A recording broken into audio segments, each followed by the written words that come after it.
የፊሊጶስ አደፍርስ የመታሰቢያ ውድድር ፍጻሜውን አገኘ። ከታህሳስ 12 እስከ ጥር 3 ላለፉት 23 ቀናት በደማቅ ሁኔታ ሲካሄድ የቆየው የፊሊጶስ አደፍርስ መታሰቢያ የታዳጊዎች እግር ኳስ ውድድር ትናንት በአዲስ ከተማ ትምህርት ቤት ፍጻሜውን አግኝተዋል። የፊሊጶስ አደፍርስና የኳስ ሜዳ ጠቅላይ ቢሮ የእግር ኳስ ፕሮጀክት በጋራ በመሆን ያዘጋጁት ውድድር በ3 የዕድሜ እርከን በ18 ቡድኖች መካከል ሲካሄድ ቆይቶ ትናንት በደማቅ ሁኔታ ለፍጻሜ በቅቷል።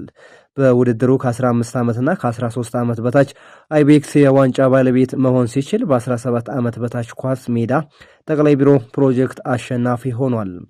ውድድሩ ከ2 ዓመት በፊት ሕይወቱን ያለፈውን ታዳጊ እግር ኳስ ተጫዋች ፊሊጶስ አደፍርስን ለማሰብ የተዘጋጀ ቢሆንም የኳስ ሜዳና የአካባቢዋን እግር ኳስ ያነቃቃና አቅም የሌላቸውን የእግር ኳስ ፕሮጀክቶች የትጥቅ ድጋፍ አድርጓልም ተብሏል።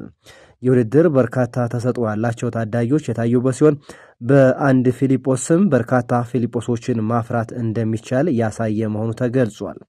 ኳስ ሜዳና አካባቢዋ ከዚህ ቀደም ሀገራቸውን በትልልቅ መድረኮች የወከሉ በርካታ እግር ኳስ ተጫዋቾችን ያፈራ በመሆኑ አሁን ላይ ይህ ውድድር መደረጉ ያንን ክብርና ዝና ለመመለስ እንዲሁም በአካባቢ ያሉ ፕሮጀክቶች እንዲነቃቁ እድል እንደሚፈጥርላቸው የውድድሩ ተሳታፊዎች ተናግረዋል። የፊሊጶስ አደፍርስ መታሰቢያ ውድድር እንዲሳካ ድጋፍና ትብብር ላደረጉ አካላት የውድድሩ አዘጋጅ ኮሚቴ ምስጋናና እውቅናን ሰጥቷል።